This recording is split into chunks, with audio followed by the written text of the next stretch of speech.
bonjour à tous et bienvenue sur ce nouvel épisode des Affaires Obscures. Salut David. Et salut Florent, comment ça va ? Bah écoute, ça va très bien et toi ? Eh ben écoute, ça va plutôt pas mal aussi. Il fait beau, il fait chaud, les oiseaux chantent, c'est l'été, tout va bien quoi. C'est l'été qui commence vraiment à arriver, hein. En tout cas ici à Montréal, hein. L'été arrive très très fort. Ouais, ça commence à tabasser au niveau des températures et rien de tel que de se poser sur son transat et d'écouter le podcast des Affaires Obscures. Hein, effectivement. Donc après le masque de fer, aujourd'hui, moi j'avais envie de vous parler de faire un petit true crime en fait. Tu te rappelles que la semaine dernière j'avais pas du tout préparé ce que j'allais faire cette semaine et je me posais, tu vois, des petites questions, voyage dans le temps, est-ce que j'avais écouté une histoire qui m'intéressait, et puis aussi deux trois petites histoires de true crime, et en fait j'ai vu qu'on avait un auditeur qui nous avait fait une proposition. Donc écoute, je vais pas dire son nom parce que je sais pas si ça l'intéresse que je dise son nom ou pas, mais en tout cas merci à lui, il va se reconnaître quand il va voir le sujet. Et c'était une affaire que je ne connaissais absolument pas. Donc c'est parfait. Donc alors avant de démarrer, David, j'ai envie de dire, si vous avez des idées et tout ça, vous êtes déjà plusieurs à nous les partager sur Discord. Alors, on est en train d'enregistrer, on vous fait un petit coucou. Ça fait toujours plaisir d'avoir des propositions. Donc, n'hésitez pas à nous donner sur Facebook et ailleurs, ou même par email, hein, des propositions d'épisodes. Nous, on les regarde. Et puis comme aujourd'hui, en fait, c'est une affaire que je connaissais absolument pas et qui nous a été proposée. Donc voilà. Une découverte. Une découverte en somme. Super. Rejoignez-nous sur Discord, hein. On vous répond en direct. On a réussi à avoir des échanges avec certains d'entre vous. Donc n'hésitez pas à venir nous rencontrer aussi sur cette plateforme. Ça. Et puis comme d'habitude, hein, vous savez ce qu'il en est. On n'hésite pas à liker la page. On n'hésite pas à venir sur la page YouTube aussi, qui prend petit à petit son envol. D'ailleurs, super commentaire qu'on a eu sur YouTube, je pense, David.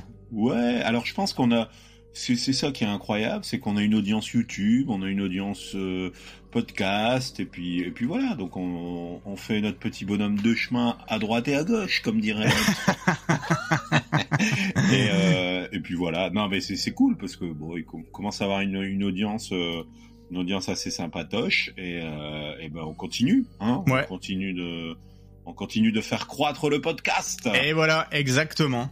Bon, et alors, je vais pas reparler du masque de fer parce que je sais que t'as un sujet assez conséquent, assez long à développer. Mais bon, là, masque de fer, sympa. Il y a des choses. Alors moi, j'ai eu aussi quelques débats avec certaines personnes qui disent c'est pas ci, c'est pas ça. Et puis il y a des trucs il y a des choses qui ont été déjà découvertes, etc. Bon. Oubliez pas qu'on n'est pas des experts des affaires, hein. Donc nous, on est comme tout à chacun, je dirais, des personnes qui n'ont étudié un sujet et qui échangeons en discussion l'un avec l'autre, Florent et moi, sur le sujet en question, et qui développons nos théories qui n'existent pas, hein, peut-être en fait. Comme on le dit, non mais on n'est pas des experts. C'est vendeur à fond ce que tu nous dis là. Mais ce que je veux dire, c'est qu'il y a des théories qui sont plus ou moins, on va dire, développées. Oui. Non, mais c'est sûr qu'on n'est pas des journalistes, on n'est pas des criminologues, on n'est pas des chasseurs de fantômes ou peu importe là. Ouais, on aime juste les mystères, comme on se l'était dit pendant les premiers épisodes. Là, on aime juste les mystères, les trucs un peu inconnus qui ont pas eu vraiment de fin. Et puis on s'est dit pourquoi en fait, au lieu de juste en discuter, on ferait pas un podcast. Et puis voilà. Tout à fait.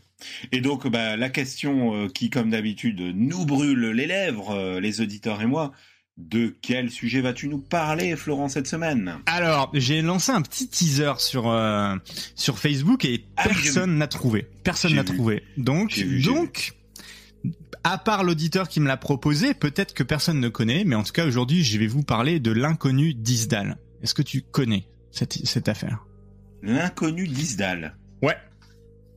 Alors, est-ce que ce serait pas l'histoire d'un corps qui a été retrouvé quelque part et ce serait un inconnu ? Bah si. Genre voilà. Isdal, genre à Isdal par exemple. Exactement. Ouais, bon, bah, voilà. C'était super ce sujet. Merci Florent. Voilà. Merci. Moi, bonne semaine à tous. Je vous parlerai. non, alors, bah écoute, c'est la plus grosse affaire criminelle de Norvège. Moi, je la connaissais pas personnellement. En fait, on va parler d'une dame qui a été retrouvée morte. Je dis pas assassinée, tu vois. Elle a été retrouvée morte. Mais le souci, en fait, là-dedans, c'est qu'on sait pas qui elle est. On sait pas vraiment comment elle est décédée, même s'il y a quand même pas mal d'indices. On sait pas pourquoi. Et moi, ce qui m'a beaucoup étonné là-dedans, comme je te disais, ça va être un épisode long, et j'ai essayé de le raccourcir à mort, mais il y a une foule de détails et tout. L'enquête, elle est ultra fournie. Il y avait quand même beaucoup d'indices, mais en fait, on sait absolument rien parce qu'il y a aussi beaucoup de choses qui ont été effacées. C'est super intéressant. Donc, alors je l'ai chapitré. Je me suis dit tiens, allez, vas-y, je vais faire des petits chapitres. Alors le premier chapitre de cette histoire pour démarrer, je l'appelle Randonnée macabre. Donc, on est le 23 novembre 1970 et en fait, on a une dame qui sort d'une gare norvégienne après avoir déposé ses 2 valises, et en fait, cette dame, elle sera jamais revue vivante parce que 6 jours plus tard, on va retrouver ses restes brûlés dans la vallée d'Isdal, dans les montagnes voisines, donc en Norvège. Personne sait qui elle est, ce qu'elle faisait là-bas. C'est vraiment une inconnue, tu vois. On sait juste qu'elle était à un hôtel et puis on la retrouve, on la retrouve là. Donc, le 29 novembre 70, on a un homme et ses 2 filles qui profitent d'une petite randonnée dans les contreforts de la vallée de la glace. Donc Isdalen, à ce que j'ai compris, ça veut dire la vallée de la glace. C'est la plus haute des 7 montagnes qui entourent la ville de Bergen. Donc ça, la ville de Bergen, je connaissais. Donc c'est ça. C'est, tu vois, cette vallée, c'est un peu une vallée qui est célèbre comme un lieu de suicide, tu vois, avec des traces qui remontent au Moyen Âge. Donc tu vois, c'est quand même un peu comme la forêt de Okinawa, c'est ça, au Japon. Ouais, Okinawa, je pense pas, mais ouais, il y a une forêt au Japon qui est la ouais, la forêt des suicides près du mont Fuji. Exactement. T'as une forêt au Japon, c'est un peu comme ça. Là, je pense pas que ça soit aussi mythique si on veut là, que ça, mais en tout cas, c'est un lieu qui est connu pour être un peu sombre quand même dans ce coin-là. Et il y a aussi souvent des accidents de randonnée, il y a souvent du brouillard. Enfin bref, tu vois, on va surnommer un peu cette vallée la vallée de la mort. Et puis comme tu vas voir, et ben en fait, on n'est pas loin de la vérité parce que sentant une odeur de brûlé, une des filles va se rapprocher un petit peu de, tu sais, en gros ils sont en train de se balader, la fille et le papa, et t'as la fille qui va sentir une odeur de brûlé, qui va se rapprocher, et en fait elle va trouver au milieu des rochers un corps calciné, le corps vraiment très dégradé. Je vais pas rentrer dans les détails, mais voilà, c'est un corps qui est très dégradé, qui est dans la position du boxeur, comme va dire la police. Alors à voir, c'est un classique pour les personnes qui se retrouvent tuées dans des incendies, mais c'est avec les 2 bras un peu en avant comme ça. T'as vu les images, toi ? Ouais, il y a des images sur internet qui sont pas forcément les plus intéressantes à regarder, mais oui, vous pouvez les voir sur internet. Et la fille apeurée, évidemment, va courir vers son père et retrouver son groupe. Ils vont faire demi-tour et ils vont en informer la police. Donc la police de Bergen, elle va arriver immédiatement et elle va commencer une enquête sur les circonstances entourant la mort de cette dame qui est inconnue. Donc on va barricader la scène. On va remarquer que la position de la femme, en gros, elle est allongée sur le dos, en position du boxeur, et il y a aucune trace vraiment de feu de camp. Tu sais, qui aurait pu causer un incident. Tu sais, on peut se dire feu de camp, elle s'endort. Enfin, tu sais, c'est quand même assez bizarre là, parce que je pense que, bref. Donc c'est ça. C'est vraiment très très mystérieux. Autour du corps, on va trouver un grand nombre d'objets, et il y a en gros, t'as des théories, t'as des gens qui disent ils ont été déplacés, et puis t'as la police qui dit non, ça a pas l'air d'avoir été déplacé. Mais tu sais, comme dans tout ce genre de mystère, quand tu vas sur 50 sites différents, tu sais, t'as la moitié qui va dire ouais, ça a été déplacé, l'autre moitié non, ça a pas été déplacé. Bon, bref, on sait pas trop au final. Mais officiellement, ça a pas été déplacé. D'accord. Donc ça, c'est la randonnée macabre. chapitre 2, les preuves.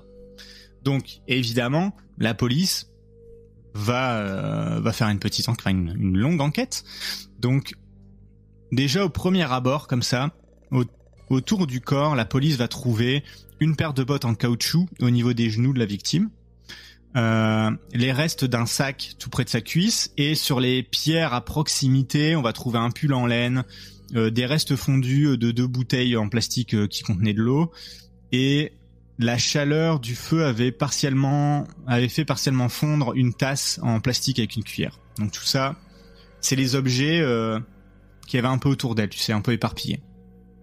Ça, c'est les premières découvertes. Les deuxièmes découvertes, ça va être le lendemain, parce que le lendemain, la scène est bouclée. Et là, on enlève le corps parce qu'on a fait toutes les premières constatations. Et là, ce qu'on va trouver, c'est une montre bracelet pour dame en acier, marquée Solo. Donc avec un bracelet en imitation de cuir noir, tout près du genou gauche en fait, en dessous. Et à côté de ça, une paire de boucles d'oreilles et une bague. Sous les fesses, on va trouver un chapeau en fourrure qui sentait le pétrole. Détail intéressant quand même, ça sentait le pétrole. Effectivement. C'est un petit détail. Et on va trouver encore pas mal de choses, des biscuits ou du pain, là on ne sait pas trop, des papiers brûlés. Un parapluie, une bouteille vide de liqueur Saint-Alvard, un conteneur suspect de passeport en plastique. Alors suspect de passeport en plastique parce que en fait il y a pas le passeport. Il y a le conteneur du passeport, mais il y a pas le passeport dedans, ce qui est un peu suspect quand même.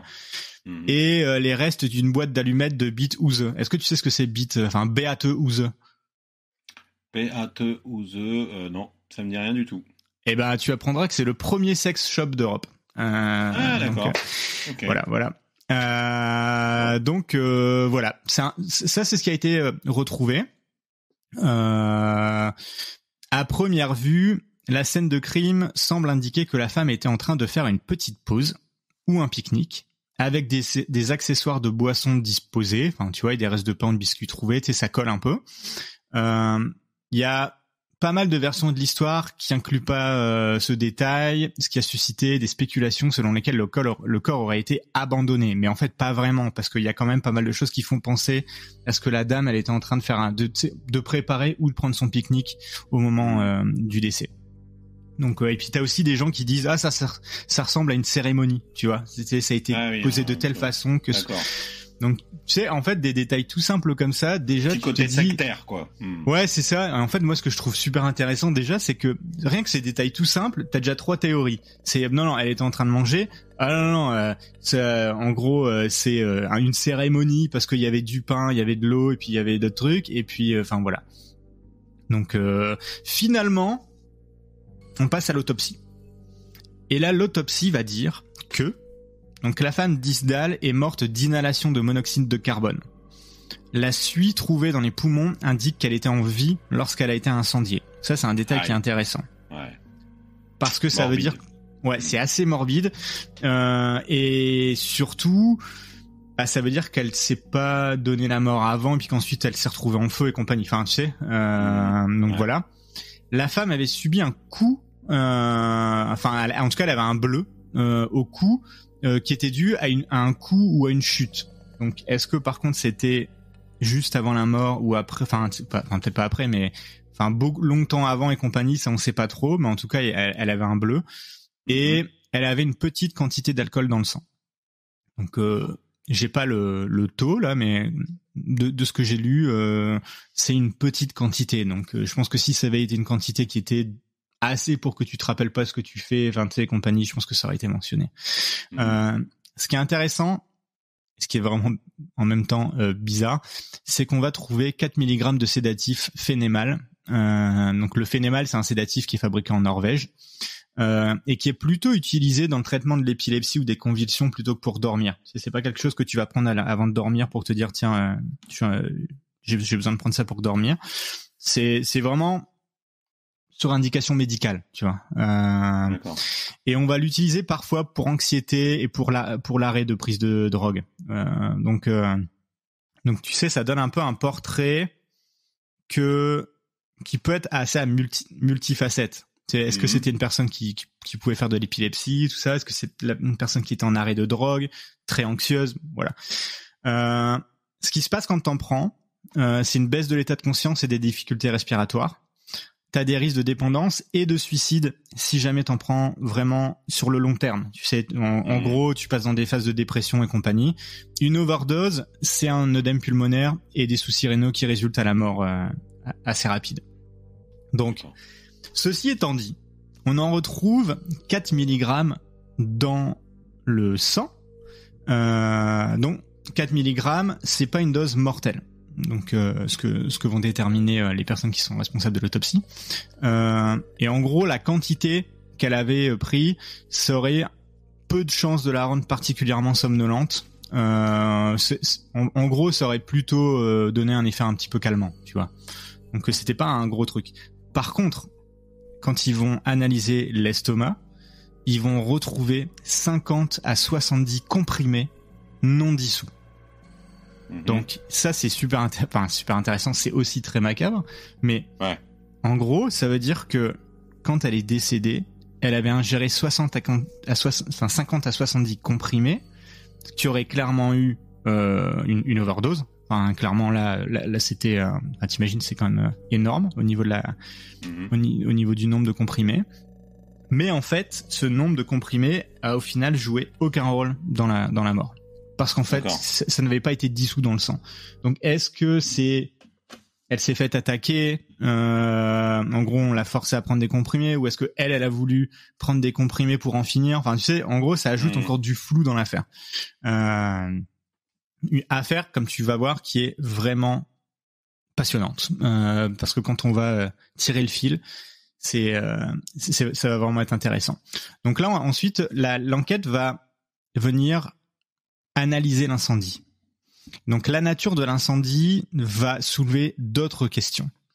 Parce qu'en fait, je t'avais dit, il y avait le chapeau qui sentait un peu d'essence. Il y en a qui disent ça ressemble à un feu de camp, alors que la police dit non, il n'y a pas de feu de camp et compagnie. Tout ce qu'on sait, c'est que le dos de la victime était brûlé. Et en gros, on a le rapport médico-légal qui dit, ouvrez les guillemets, le corps s'est avéré être assez brûlé dans le dos, tandis que la région du siège-fesse semblait intacte. Nous avons remarqué que les vêtements de la femme étaient raisonnablement identifiables uniquement autour de l'estomac et de la région du siège, indique ce rapport médico-légal. Cela indique probablement qu'elle, pendant la première partie agitée de l'incendie, devait être assise, penchée en avant, et donc avoir protégé ses parties du corps. Donc en gros, ce qu'ils imaginent, c'est qu'au moment où elle a commencé à être incendiée, elle était un peu prostrée en avant au final, et qu'ensuite elle aurait roulé un peu dans l'incendie. Le chapeau de la femme retrouvé sous le corps sentait le pétrole, mais quand ils vont analyser, ils vont vraiment trouver une infime goutte sous le sol. Donc après, j'imagine que le pétrole ça s'évapore et compagnie, mais en tout cas ils n'ont pas retrouvé beaucoup de pétrole qui dira ça a été incendié avec du pétrole au final. Donc on peut déjà écarter ça. Les niveaux de monoxyde de carbone dans le sang et les particules de suie dans les voies respiratoires suggèrent que la victime était donc en vie, comme on l'a dit tout à l'heure. Bien qu'elle ait pu se cogner la tête, l'autopsie n'en fait pas mention. Selon l'avocat de la police, qui est un des premiers en fait à être arrivé sur les lieux, il semblait qu'elle se soit jetée en arrière depuis les flammes. Donc, comme je te disais, elle était un peu prostrée, puis ensuite elle est tombée en arrière dans les flammes. La police en conclura plus tard que la femme d'Isdal avait été entourée par un incendie de courte durée mais intense. Courte durée mais intense. Donc ça veut dire qu'il y a certainement quelque chose qui a dû accélérer peut-être. Ornulf Tofte, ancien chef des Serves. Moi j'adore les noms et prénoms. Les noms et prénoms en Norvège sont pas mal. Donc qui est un ancien des services de sécurité norvégiens, a déclaré qu'il croyait qu'une petite explosion localisée aurait pu être responsable. S'exprimant dans le cadre de la série de podcasts Death in Ice Valley de la BBC, il a suggéré que la femme était connue pour avoir une grande bombe de lac pour cheveux, spéculant que le récipient avait explosé devant son visage, expliquant pourquoi elle semblait avoir reculé. Dans le feu, en gros, lui ce qu'il dit, c'est il y avait sa bombe de lac avec la chaleur, la laque a explosé à la figure de la victime, et en fait c'est pour ça qu'en gros après la victime serait tombée en arrière. Bon, cependant, tout ça c'est un peu battu en brèche parce que ça aurait laissé des éclats, des restes de bombes un peu partout, et ils en ont pas trouvé. Voilà. Et il y a eu aucune blessure par explosion. Donc ça, c'est un peu l'épreuve directe qu'on va trouver au niveau du corps. Donc toi, déjà, qu'est-ce que ça après ces 20 minutes de description là, qu'est-ce que ça te dit? Sans surprise, on a quand même le sentiment qu'il y a une intervention extérieure. De la laque qui explose, honnêtement. Mais ouais, ça fait un peu rituel, comme tu l'as dit. Peut-être sacrifice. C'est presque sacrificiel, on a le sentiment. Je sais pas en tout cas, moi, j'ai pas le sentiment que ça soit naturel. Enfin, tu vois, je veux dire, non, c'est pas naturel. Je ne crois guère. C'est vraiment étrange. Donc, chapitre 3, on va retrouver ses affaires personnelles. Donc, le 2 décembre, donc juste pour rappel, la découverte, c'est le 29 novembre, donc l'enquête va quand même assez vite. Le 2 décembre, on a une paire de valises qui va être retrouvée dans une boîte de rangement à la gare de Bergen, donc juste le village juste en dessous des montagnes là. Les sacs avaient été déposés le 23 novembre, comme on l'a dit au tout début, et n'avaient pas encore été récupérés. Donc en gros, on a l'endroit où les sacs ont été laissés qui vont appeler la police. La police va ouvrir les valises et en fait, on va rapidement relier cette valise à la femme morte dans la vallée d'Isdal grâce à une empreinte digitale qui va être retrouvée sur le verre d'une lunette. En gros, comme tu vas le voir, dans la valise, il y a énormément de choses et en fait, il y a un seul endroit où il y aura des empreintes, c'est sur le verre d'une des lunettes et en fait, ça va matcher avec le corps de la défunte. Donc, à l'intérieur de la valise se trouvaient des vêtements, des chaussures, une perruque, du maquillage, des produits cosmétiques, de la crème pour l'eczéma et tout ça, David, aura toutes les étiquettes retirées. Donc, tout est anonymisé au niveau des marques, au niveau de tout ça. En gros, il n'y a plus aucune étiquette. On va retrouver aussi des monnaies, plein de monnaies différentes, norvégiennes, belges, britanniques, suisses. À l'intérieur de la doublure d'une des valises se trouvait un billet de 100 Deutschmark, donc à peu près 50 €. Tu vois, c'est quand même étrange. Je sais pas ce que t'en penses, hein, mais c'est pas genre, je sais pas moi, quand je pars en rando et je dépose pas des valises quelque part avec des choses dans la doublure et compagnie. Il y avait aussi des cartes, un horaire, les lunettes de soleil comme je te l'ai dit, des lunettes de vue. Sur un bloc-notes, la police a découvert un message codé et un sac d'achat pour le magasin de chaussures Oscar Rovert à Stavanger. Les deux dernières preuves, David, donc le sac d'achat et le message codé, vont être cruciales dans l'enquête. D'accord. Ce qu'on peut quand même résumer de ces trouvailles, David, c'est que quelqu'un a été tout aussi minutieux dans la suppression des indices et l'enlèvement des étiquettes de ce que la mystérieuse femme a emballé dans ses valises. Tout a été enlevé, comme je te l'ai dit, il n'y a plus une seule étiquette, tout ça. Même sur le peigne et la brosse à cheveux, quelqu'un a effacé les étiquettes de production. On a aussi retiré les cheveux de la brosse à cheveux. Tu vois, la brosse à cheveux, elle paraît ultra propre et compagnie. Et donc, en fait, au lieu de fournir des réponses, la découverte des valises soulève simplement plus de questions. Parce que, déjà, on retrouve des lunettes avec des verres simples, sans correction. On trouve plusieurs perruques. Et en gros, ce que ça fait penser, et moi je suis tout à fait d'accord avec cette théorie, c'est que en plus de dissimuler son identité par tous les moyens possibles, comme on va le voir par la suite, la femme d'Isdal était également en possession d'équipements destinés à changer son apparence. Parce que quand t'as plusieurs perruques, plusieurs paires de lunettes sans aucune correction, alors je sais qu'en ce moment c'est la mode de porter des lunettes sans correction, pour l'objet, on va dire, pour le look, mais dans les années 70, c'était pas tellement le cas. Donc c'est vraiment ultra étrange, et en plus avec toutes les étiquettes, c'est encore plus étrange. Donc la police va également trouver une autre boîte d'allumettes du sex shop Beate Huse en lien avec le lieu du crime où la première boîte a été trouvée. Moi, j'ai l'impression d'être dans Cluedo. Enfin, non mais c'est incroyable. Enfin, tu sais, tu trouves tel truc sur la scène du crime, hop, bam, ensuite tu trouves des valises avec des choses qui sont totalement en lien, comme les boîtes d'allumettes. Enfin, tu sais, c'est quand même assez fou. Il y avait une cuillère de Vienne, souvenir un peu, tu sais, aussi, et du sucre dans un petit sac. Alors au début c'est de la poudre blanche, oh là là, qu'est-ce que c'est de la drogue, machin, on va analyser, et puis en fait non, c'est juste du sucre. Il y a juste du sucre. Donc voilà. Les découvertes sur le site ne sont qu'un premier acte d'une des plus grandes énigmes criminelles de l'histoire norvégienne.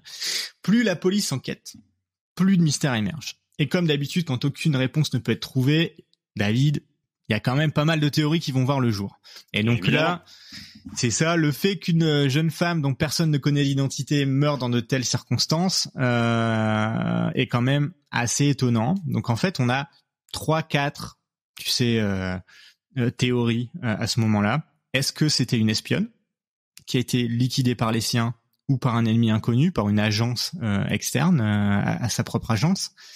Est-ce qu'elle était membre d'une organisation criminelle et en gros elle s'est fait rattraper par son passé? Est-ce qu'elle est allée dans la vallée d'Isdalen pour mettre fin à ses jours? Alors ça serait le truc un peu plus comment dire, je vais pas dire crédible, mais un peu plus terre à terre.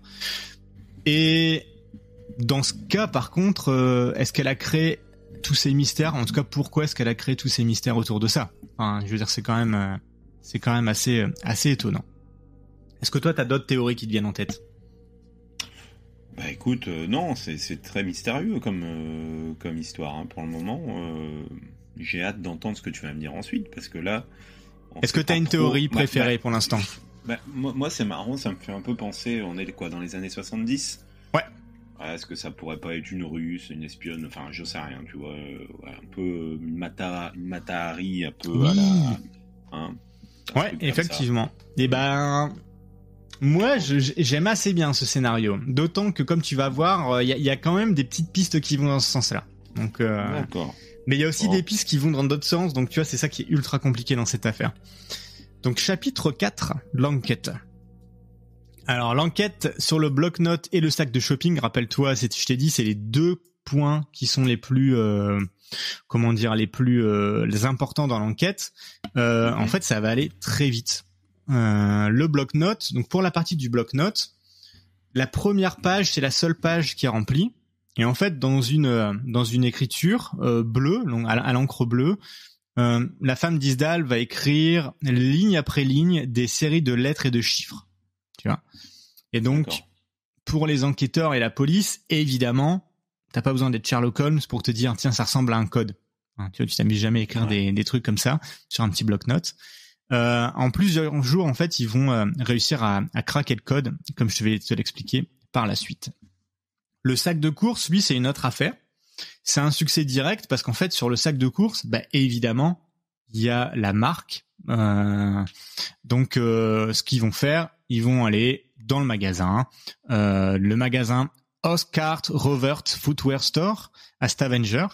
Et donc en gros la police se rend là-bas, ils disent ah bah tiens, est-ce que vous avez vu vous avez on a trouvé ce sac là, et ils vont parler au fils du propriétaire, Rolf Rodvert, qui est âgé de 22 ans à l'époque. Et en fait Rodvert se souvient qu'il y a une femme étrangère qui est passée dans son magasin. Ce qu'il va dire, c'est elle est venue dans le magasin 3 semaines plus tôt pour acheter des bottes en caoutchouc. Après mûre réflexion, elle a acheté une paire de bottes bleues du modèle Celebrity de l'usine de caoutchouc Askim. Et en fait, ce modèle de bottes, c'était un modèle qui était porté par la moitié de la population norvégienne en 70. C'est un peu le modèle phare des années 70. Ouais. Voilà. Rien d'étonnant. C'est ça. Donc voilà. Classique, mais en tout cas... il y a quand même un gros lead parce que tu sais ils arrivent à tirer un peu un fil, tu vois, à suivre en tout cas ce qu'elle a fait. Donc évidemment ça match avec ce qu'ils ont trouvé et c'est la première vraie avancée dans l'enquête qui est de plus en plus frustrante parce que comme tu vois ils découvrent des choses mais à chaque fois soit il y a pas les étiquettes, tu sais en gros à chaque fois ok on découvre des choses mais ça fait avancer en rien l'enquête. Donc tout ce que ça confirme c'est que la femme a été dans ce magasin à Stavanger avant 3 semaines en tout cas à peu près avant de périr par le feu dans la vallée d'Isdal. Donc il il y a quand même une autre chose qu'ils vont découvrir grâce à ça, c'est que ses collègues à Rodvert et même lui-même vont pouvoir donner une description détaillée de l'apparence de la femme. Alors moi, je trouve ça quand même assez hallucinant parce que des fois, on me demande qu'est-ce que t'as fait hier, je m'en rappelle plus trop. Ouais, et là, tu sais, t'as la police qui vient 3 semaines après. Ah bah oui, je m'en rappelle très bien. Après des milliers de clients, ouais, évidemment. Ouais, c'est fou quand même. Donc, ce qu'ils vont dire, c'est qu'elle était de taille moyenne, avec des longs cheveux foncés, des yeux bruns foncés, dans un visage rond et des courbes légèrement potelées, presque joufflues, avec de jolies jambes. Ça, c'est la description qu'ils vont donner. Donc, autant te dire que c'est ultra flou. Je veux dire. Ouais. Mais bon, ça a le mérite d'exister. Et j'ai trouvé une interview de Rolf Rodvert en fait d'encore aujourd'hui qui se souvient de cette époque et de cette femme qu'il avait rencontrée. Et en gros, il dit encore aujourd'hui, c'était une cliente qui prenait de la place, posait beaucoup de questions et mettait longtemps à se décider. Son anglais était très médiocre et je me souviens d'une certaine odeur particulière. Mm-hmm. Voilà. Donc il y a beaucoup de témoins qui vont mentionner cette odeur inhabituelle. Et en fait, moi, j'ai relu l'article plusieurs fois et je vais te traduire ce qui est dit dans cet article. Et donc, Rodvert pense connaître la raison. Quelques années plus tard, lorsque l'ail est devenu courant en Norvège, j'ai reconnu cette odeur et cela me faisait penser à la femme d'Isdal. Donc, à voir. Elle avait mangé de l'aioli, quoi. Ouais, c'est ça. Elle devait aimer l'aioli ou elle se baladait. C'est peut-être un chasseur de vampires qui se baladait avec de l'ail. Voilà. Ouais. Donc, bon, bref. En tout cas, l'odeur particulière, ça serait l'odeur de l'ail et j'étais pas du tout au courant que l'ail était pas commun en Norvège. Incroyable. Ouais, c'est incroyable. Pour nous, ça a l'air d'être là depuis des centaines de siècles, des siècles et des siècles, et puis eux. Ouais, c'est drôle. Hein. Ouais. Bon, donc voilà. Donc à partir de ce moment, la police avance rapidement. Avec la description de Rodvert et les autres employés du magasin de chaussures, les policiers vont d'hôtel en hôtel, demandant aux employés si quelqu'un ressemblant à la femme a séjourné chez eux 3 semaines avant. Enfin, c'est vraiment l'enquête à l'ancienne, tu vois. À quelques pas du magasin de chaussures, ils vont se rendre à l'hôtel Saint-Svithun et c'est le jackpot. Le réceptionniste leur dit qu'une femme correspondant à la description, cheveux foncés, peau dorée, hanches larges sans être grosse, parle mal l'anglais, a séjourné à l'hôtel pendant plusieurs jours. Elle est enregistrée sous le nom de Finella Lorck et elle a déclaré venir de Belgique. Ah, tu vois, autre indice, on continue de remonter. Lorsque le membre du personnel de nettoyage du Saint-Svithun leur dit avoir vu la femme belge avec une paire de bottes en caoutchouc du même type que celle qui a été achetée par la femme dans le magasin de chaussures quelques jours plus tôt, l'affaire est donc claire. Et là, tu vois, on se dit, affaire pliée, nickel, on va contacter la police belge. La femme d'Isdal, c'est Finella Lorck de Belgique. Lorck a dû voyager de Stavanger à Bergen, s'enregistrer dans l'hôtel avant que sa vie prenne tragiquement fin, on va dire, à Isdalen. Et là, on a les journaux qui publient maintenant des articles et qui laissent entendre que l'affaire est bouclée et que voilà, on sait tout ça. Mais évidemment, David, on n'en parlerait pas si tout ça, c'était une fausse piste. Oui. Parce qu'en fait, la femme aurait dissimulé ses traces un peu trop efficacement. Lorsque la police de Bergen examine les registres des hôtels de la ville, en fait, en gros, ils trouvent personne qui s'appelle Finella Lorck. Donc, en gros, ce qu'on sait, c'est que son vrai nom, s'est perdu là-bas. Donc, la police belge, personne ne connaît. Les registres de la ville en Belgique, personne ne connaît. Enfin, bref, inconnu au bataillon, quoi. Inconnu. Donc, c'était une fausse identité. Et des fausses identités comme ça, ils vont en trouver pas mal. Donc, chapitre 5. Une étonnante découverte. Donc, certaines des sources les plus importantes de la police de l'époque, en Norvège, en gros, pour la police, ça va devenir les formulaires d'enregistrement des étrangers. Donc à cette époque, on n'est pas dans le monde de la libre circulation en Europe et compagnie comme aujourd'hui, là. Et dès que t'allais à l'hôtel en Norvège, quand t'étais étranger, tu devais remplir un formulaire. D'ailleurs, je sais jamais, la Norvège est en Europe ou pas? Je sais qu'il y en a toujours un, je sais plus si c'est la Norvège ou la Finlande. Il y en a un qui est pas en Europe. Je crois que la Norvège est en Europe. Je pense que la Norvège est en Europe, ouais. C'est la Finlande qui l'est pas, je crois. Ouais, je crois. Dites-nous si on se trompe. On dit beaucoup de conneries. Ouais, exactement. Et donc tu vois, tu laissais ton nom, ton adresse, numéro de passeport, tu signais, et tu vois, je pense que pour l'immigration, ça permettait et puis pour les enquêtes de police comme là, ça permettait d'avoir quelque chose sur quoi travailler. Et pour la police, tu peux t'imaginer que pour cette enquête, c'est super important. Donc, en gros, ce que la police va faire, elle va comparer la police d'écriture qu'ils ont retrouvée sur le bloc-notes avec la police d'écriture des hôtels dans la région pour essayer de retrouver où est-ce que cette femme aurait pu séjourner, tu vois. C'est quand même assez long à faire. Ouais. Et donc dans les jours suivants, les hôtels envoient des copies des formulaires d'enregistrement, et t'as les experts en écriture de la Kripos qui analysent l'écriture des femmes étrangères qui ont séjourné dans les hôtels norvégiens au cours de l'année écoulée. Donc en gros, ils prennent 12 mois et ils vont faire plusieurs découvertes. Donc la femme qui a été retrouvée morte à Isdalen, en gros, elle aurait voyagé de ville en ville en Norvège pendant des semaines. Ça va matcher, l'écriture va matcher sur plusieurs de ces formulaires. Et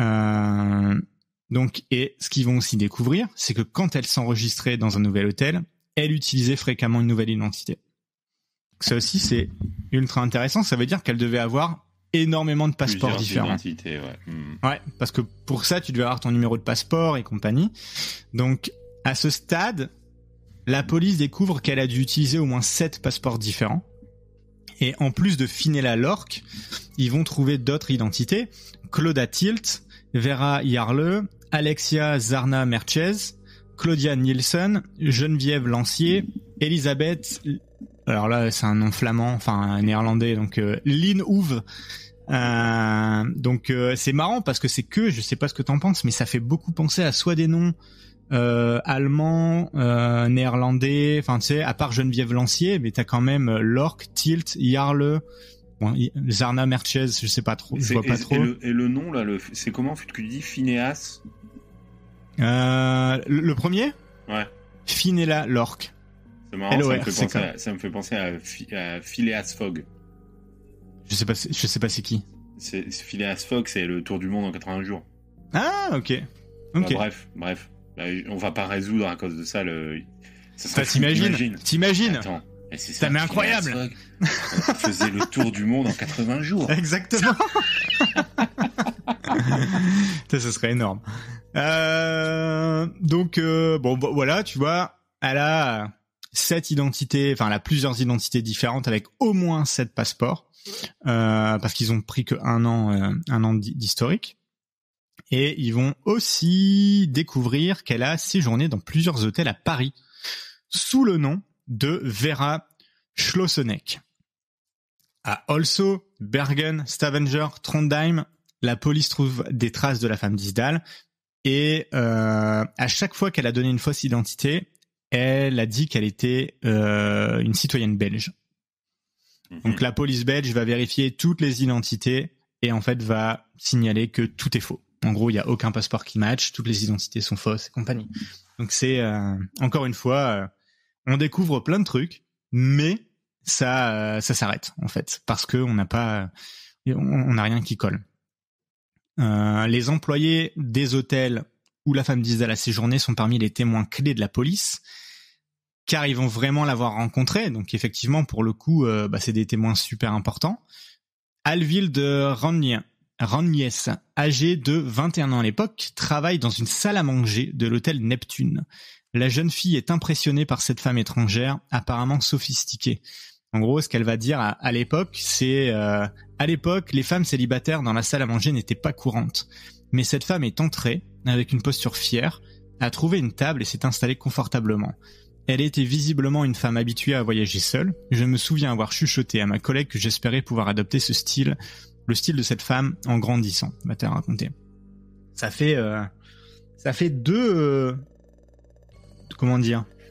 témoignages qui montrent que elle laissait pas indifférent, tu sais, au niveau de sa posture et de sa façon d'être. Elle avait un certain charisme. Exactement. Pourrait-on dire. Exactement, une certaine assurance, un certain charisme, effectivement.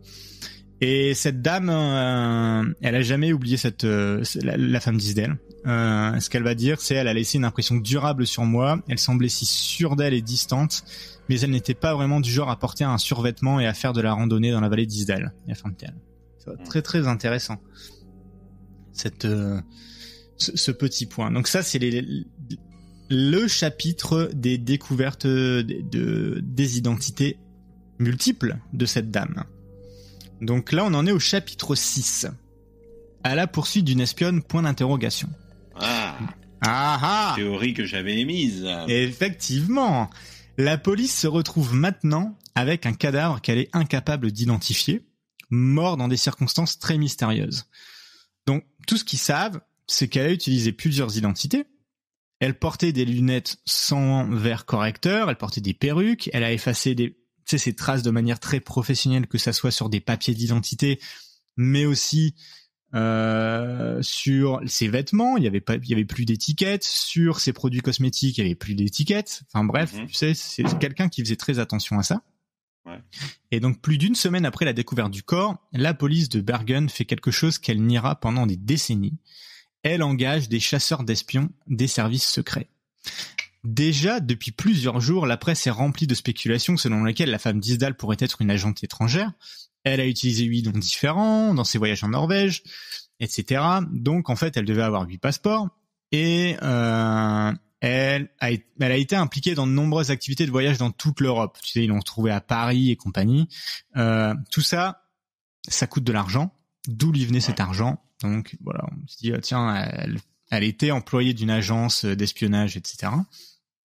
À peu près au même moment, la police parvient enfin à décoder le bloc-notes qu'elle a trouvé dans la valise de la femme d'Isdale. Ça, je t'en ai parlé tout à l'heure, ce petit bloc-notes. Et donc là, nouvelle découverte, David, tiens-toi bien. Le contenu du code prend tout son sens quand ils vont réaliser que les chiffres et les lettres constituent un aperçu des voyages que la femme a effectués dans toute l'Europe. Tu sais, en fait, oui, d'accord. Quand ils ont fait matcher les écritures avec les registres des hôtels, bah du coup, ça leur a donné un voyage possible. Tu sais, mais là encore, tout ça, ça tenait que sur une recherche graphologique, et tu sais que même si c'est une science qui est quand même assez précise, c'est pas aussi précis que ce qu'on voudrait. Tu sais, dedans, tu peux avoir des erreurs. Et là, bingo, parce qu'en fait, en se repenchant sur le bloc-notes, ben en fait, ils se rendent compte que c'est un compte-rendu de ses déplacements, y compris ses voyages lorsqu'elle a passé du temps en Norvège au printemps et à l'automne 70. Et en fait, ça fait vraiment avancer l'enquête. Alors, avancer vers où, on ne sait pas, mais en tout cas, ça fait avancer, parce que ça veut dire quand même qu'elle tenait un registre des endroits où elle allait, et elle le codait pour pas qu'on puisse, que quelqu'un puisse trouver où elle allait. C'est quand même très bizarre. Ouais. Toi, je veux dire, tu fais un voyage... Paris, Vienne, Munich, ensuite tu vas à Munich. On le met sur Insta direct, tu vois. Bah oui, alors déjà, effectivement. Mais si t'es dans les années 70, que t'as un pantalon pas de def et puis une coupe longueuil, bah écoute, tu notes ça normalement sur un crayon, tu dis ah bah tiens, telle date à telle date, je vais là-bas pour pas louper ton train. Tu vas pas écrire tu vas pas écrire ça de façon codée. Donc, comme je te le dis, puisque les formulaires d'hôtel ont montré à la police les dates auxquelles elle était présente à Oslo, Bergen, Stavanger, Trondheim, etc., le schéma est clair. Donc là, je te donne un exemple de la première ligne. N9, N18S. Ça, c'est la première ligne qu'il y avait dans le bloc-notes. En fait, ça signifie qu'elle était à Stavanger, donc le S à la fin, du 9 au 18 novembre. N9, N18, donc novembre 9, novembre 18, Stavanger. Et donc de cette manière, la police découvre que son tout dernier voyage l'a amené de Paris à Stavanger, puis à Bergen, ensuite à Trondheim, de retour à Stavanger, et enfin à Bergen. Et c'est là que son voyage se termine, entre des pierres dans la vallée d'Isdalen. Donc, voilà. Ce décodage, ça constitue une avancée, certes, importante, mais en fait, ça s'avère surtout être la dernière avancée. Parce que toutes les demandes d'informations qui vont être envoyées par la police à Interpol, à leurs collègues à travers l'Europe, en Afrique du Nord, au Moyen-Orient, ils vont vraiment ratisser ultra large. Ça va ramener les mêmes réponses, Les noms et les numéros de passeport sont inconnus. Aucune personne correspondant à la description n'a été signalée disparue nulle part. Donc bon voilà, ça assèche un petit peu la source un peu. Ouais. Et l'enquête. Les espoirs de la police reposent désormais sur les dents de la femme d'Isdal, parce que jusqu'à 10 de ces dents sont recouvertes d'or. Donc comme tu le sais, souvent les études sur les dents, ça permet quand même d'en savoir beaucoup sur les personnes. Et en fait, on a plusieurs couronnes qui sont préfabriquées en or. Tu sais, c'est une genre de... Alors je connais rien du tout là-dedans, là, mais c'est une couronne qui est préformée. Et le dentiste qui va examiner ces couronnes va affirmer que ce type de couronne n'est pas du tout utilisé en Scandinavie. Donc déjà, ça écarte cette partie-là. Et il va dire, elles ont un caractère et un design très distincts qui sont utilisés, par exemple, en Orient et dans certaines régions du sud et du centre de l'Europe. Donc c'est ce qu'il va écrire dans un rapport. Donc le sud ou centre de l'Europe, tu vois, enfin surtout le centre, ça pourrait... pourquoi pas coller avec certaines parties de l'URSS, mais ça pourrait aussi très très bien coller avec l'Allemagne, avec l'Italie, avec la Grèce. Enfin, je veux dire, c'est voilà. Voilà, on peut pas préciser encore plus la localisation. Donc en gros, cette piste, encore une fois, mais tu vois, j'arrête pas de le dire, mais je pense que tu l'auras compris du coup, c'est que encore une fois, c'est une super piste, mais en même temps, c'est pas très utile. Parce que voilà, il y a pas d'avancée. Impossible d'avancer plus que ça, c'est terrible. Donc voilà, le professeur travaille sur cette piste depuis de nombreuses années. Il fait examiner les dents par des experts dentaires du monde entier et fait mentionner l'affaire dans des revues dentaires de nombreux pays, mais en fait il va décéder en 2011 sans jamais avoir pu trouver d'autres indices en fait. Donc c'est assez terrible. Parce que ça n'avance pas. Donc là, c'est un peu le point de l'enquête juste avant Noël, on va dire. Chapitre 7. David, tiens-toi bien. On tient la cause officielle du décès. Ça y est. Oula. Noël approche. L'enquête policière ralentit. L'autopsie révèle que la femme d'Isdal a ingéré une grande quantité du sédatif Fénémal, en plusieurs doses, donc comme je te l'avais dit tout à l'heure, dans les heures précédant sa mort. Donc comme on l'a dit tout à l'heure, ils ont retrouvé une dose infime dans le sang. Par contre, quand ils ont étudié l'estomac, ils ont trouvé que la dose, elle était mortelle. Il y avait énormément de comprimés. Donc beaucoup de pilules n'étaient pas encore dissoutes dans son sang avant sa mort. Donc les pilules ne peuvent pas avoir été la seule cause du décès. Mais elles indiquent qu'elle aurait pu se suicider. Il est particulièrement difficile d'expliquer comment quelqu'un aurait pu la contraindre à avaler une telle quantité de somnifères contre sa volonté sans qu'on retrouve des marques de défense, tu sais. Effectivement, je pense que tu peux contraindre... elle fait une mauvaise rencontre, elle tombe sur 4 personnes qui la contraignent à prendre ses somnifères, c'est possible. Par contre, sans qu'il y ait de marques à côté de ça, un peu compliqué à croire quand même. Ouais. Donc... les experts médicaux vont parvenir à une conclusion. La cause du décès est supposée être une combinaison d'empoisonnement par le sédatif hypnotique Fénémal et le monoxyde de carbone. Les blessures causées par le feu ont pu contribuer au décès. Donc ça, c'est la cause officielle. Le chimiste de Kripos, Tormod Bones, est présent lors de l'autopsie et rédige un rapport sur les découvertes sur place. Il parvient également à isoler une infime quantité d'essence du sol sous la femme d'Isdal, répondant ainsi à la question de ce qui a déclenché l'incendie. Donc peut-être qu'elle avait sur elle quelque chose avec de l'essence, genre un briquet avec de l'essence dedans et qui a complètement fondu, ils n'ont pas retrouvé. Donc moi, on peut s'arrêter 2 secondes et j'ai envie de te poser la question. Je vais te relire la phrase. La cause du décès est supposée être une combinaison d'empoisonnement par le sédatif hypnotique Fénémal et de monoxyde de carbone. Les blessures causées par le feu ont pu contribuer au décès. Qu'est-ce que tu penses de cette... c'est marrant parce que on a le sentiment maintenant qu'elle se serait habilement suicidée en fait. Ouais, c'est effectivement, en gros, c'est elle a pris son sédatif, elle est tombée dans les pommes, elle avait fait un feu à côté et en fait elle s'est En fait, avant même de prendre feu, c'est qu'elle a respiré trop de monoxyde de carbone, ouais. Et du coup, c'est comme ça qu'elle est morte, et ensuite elle a pris feu, parce qu'elle, peut-être qu'elle a basculé, voilà. Bon. C'est assez. Moi, tout à l'heure, tu disais que pendant l'autopsie, il disait qu'elle avait respiré Oui, d'accord, oui, ok. Donc elle est peut-être morte effectivement avant en ayant respiré de la fumée monoxyde. C'est ça. C'est qu'en gros le phénémal, ça l'aurait mis dans un état somnolent. Le temps que tu sais que son corps l'ingère, petit à petit, elle tombe dans la somnolence. Et en fait, du coup, c'est à ce moment-là qu'elle a respiré le monoxyde de carbone parce qu'elle avait fait un feu de camp à un côté et compagnie. Sauf qu'on trouve aucune preuve d'un feu de camp à côté. Tout ce qu'on sait, c'est qu'elle a brûlé, mais tu sais, il n'y a pas de petit bois qui a été arrangé de façon à ce que ça fasse un feu de camp et compagnie.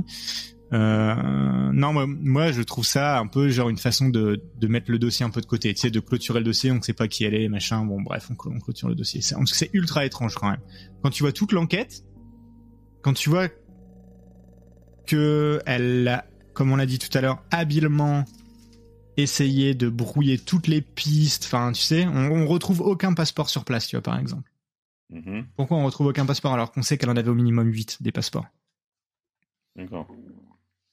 Moi, ça me semble pas terrible comme conclusion. Donc, ce qui va dire ce chimiste, aujourd'hui comme à l'époque, j'ai des doutes quant à ce qui s'est réellement passé sur les lieux et à la manière dont le feu s'est propagé.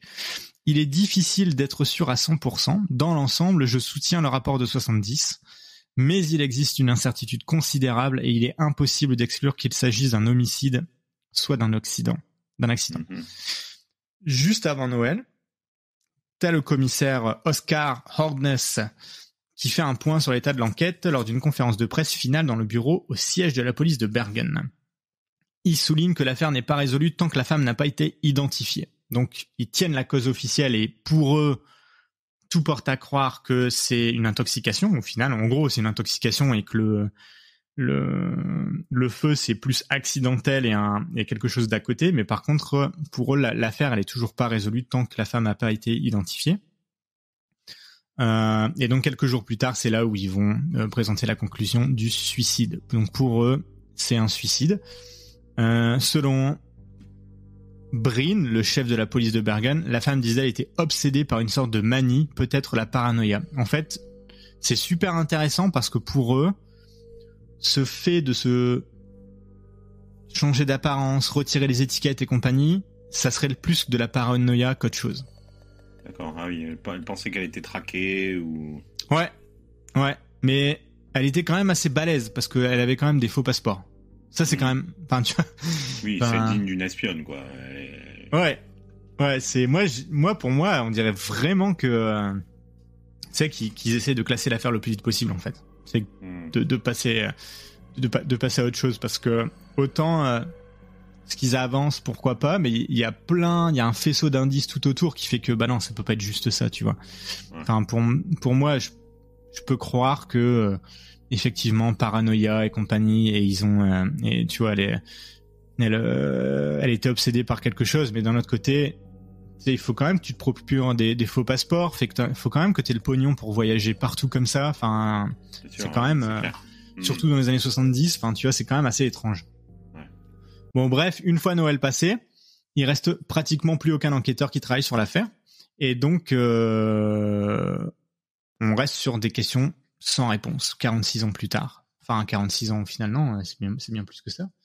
70, 53... 53 ans. Ouah, 53 ans plus tard. Pourquoi j'ai calculé ça? Qui était cette femme mystérieuse? Qu'est-ce qu'elle faisait en Norvège? Pourquoi est-ce qu'elle est morte au fond la vallée sauvage de l'Isdale seule, comme ça? Enfin, et puis de cette façon.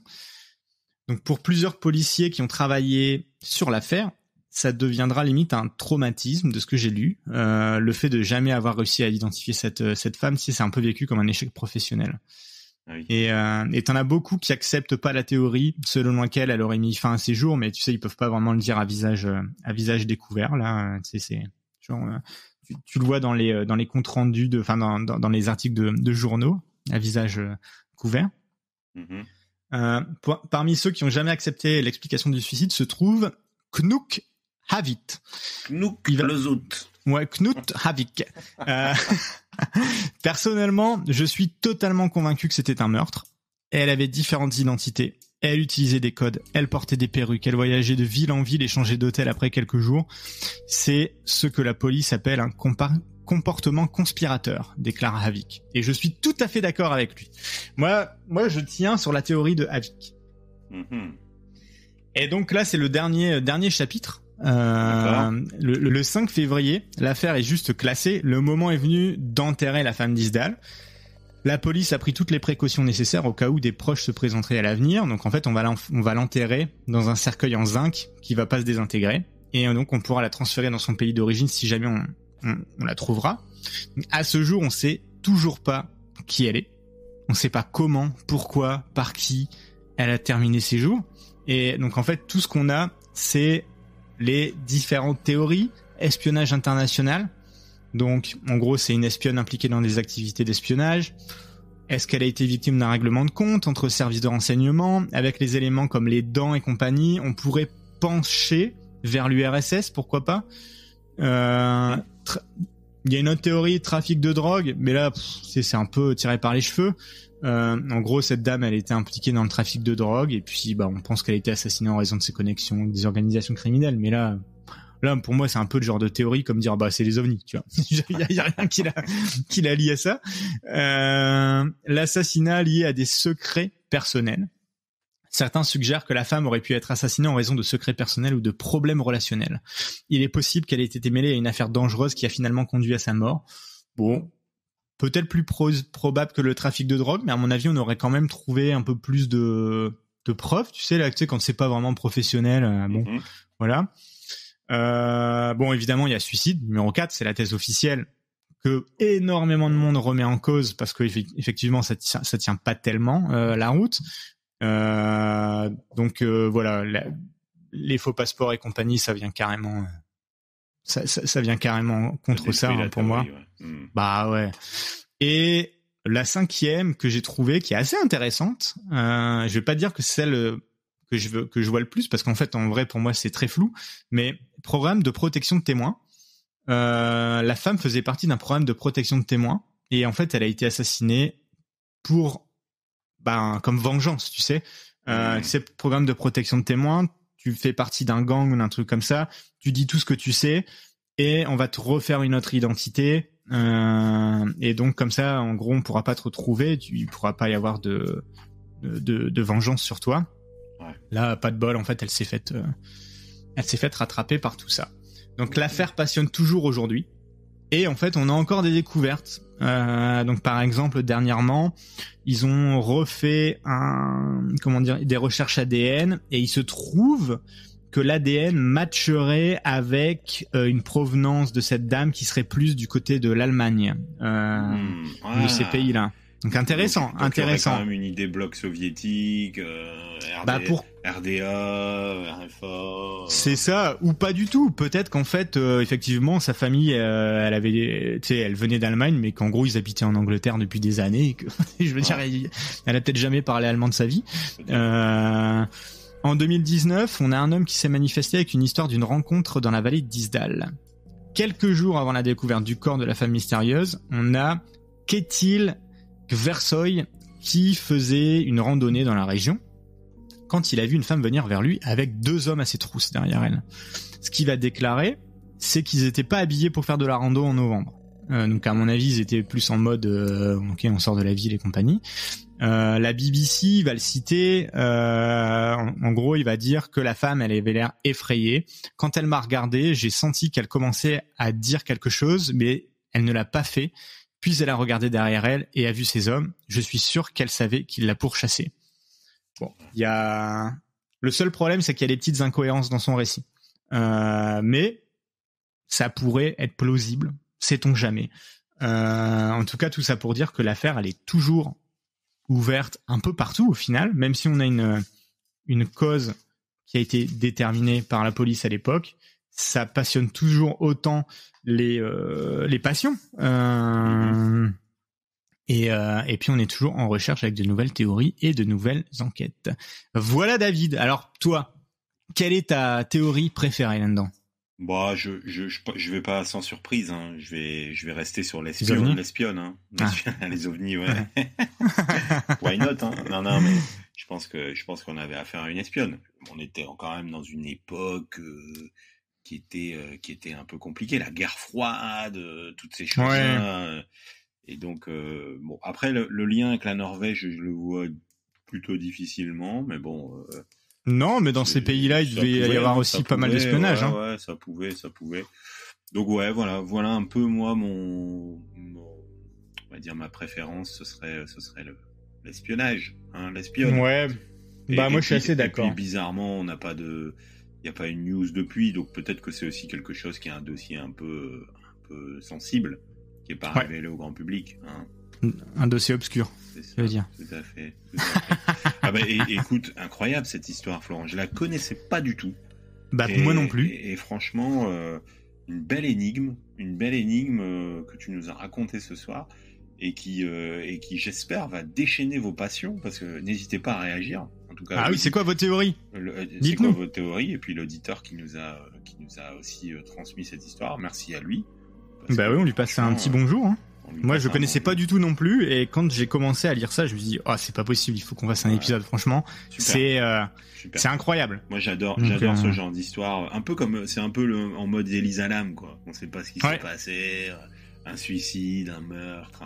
Voilà, l'énigme reste complète et puis j'espère qu'on le trouvera un jour quand même. Enfin, on espère effectivement que les policiers norvégiens sont encore sur le coup, hein. Effectivement. Donc voilà. Et écoute, un grand merci à toi, Florent, pour. C'est un plaisir. Histoire. N'hésitez pas à suivre nos réseaux. Peut-être que tu peux nous reparler un petit peu de nos réseaux, Florent. Écoutez, retrouvez-nous sur Discord, comme on l'a dit au début de l'épisode, hein. On a des bonnes petites discussions avec vous, et puis on vous tient au courant des petites nouveautés, de nos actualités et compagnie. Suivez-nous sur Facebook aussi, sur YouTube, où vous pouvez trouver nos épisodes, et puis sinon n'hésitez pas à nous noter aussi sur Apple Podcast, sur Spotify, sur Facebook aussi vous pouvez nous noter. Donc on adore recevoir de vos feedbacks, donc n'hésitez pas. Super. Moi avant qu'on coupe, David, parce que je pense que t'as plus beaucoup de batterie. Moi je suis le galérien de la batterie, hein. La semaine prochaine, tu nous parles de quoi? En quelques mots. Je vais vous le faire en mode pyramide. Oh purée. Alors, première chose. En deux. En deux. Ça sera en deux. Okay. En deux. On verra si tu devines. Et on verra si chez vous devinez.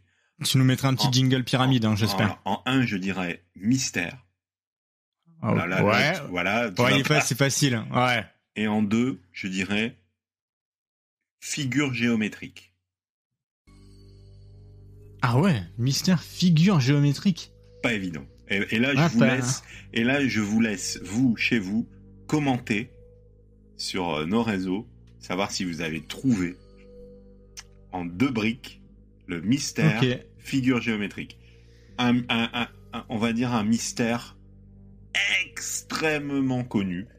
Mais pareil, qui fait l'objet de nombreux fantasmes. Et on va essayer de débunker un peu tout ça, voir c'est quoi les vrais faits de ce mystère. Je crois que je l'ai. Bon, écoute, je pense qu'il était pas très compliqué. J'aurais dû faire plus complexe. Mais en tout cas, n'hésitez pas à commenter, hein, si vous l'avez. Et on verra ceux qui ont les bonnes réponses. On peut en discuter aussi sur Discord. Il n'y a pas de problème. Écoute, merci Florent pour cette histoire. Je te dis merci à toi. Bientôt pour la prochaine histoire. La première saison n'est toujours pas terminée. On est toujours là. On met un peu plus de temps en ce moment parce que c'est un peu plus compliqué. Mais en tout cas, soyez vigilants. On est encore là pendant un petit temps, hein, donc. Vous n'êtes pas prêts de nous débarrasser, hein, voilà. De vous débarrasser de nous. Il y a des épisodes encore à venir. Donc un grand merci à toi. Et puis je te dis à la semaine prochaine et à bientôt. Salut à tous. À la semaine prochaine. Passez à tous une bonne semaine. Merci, bonne semaine. Au revoir. Ciao.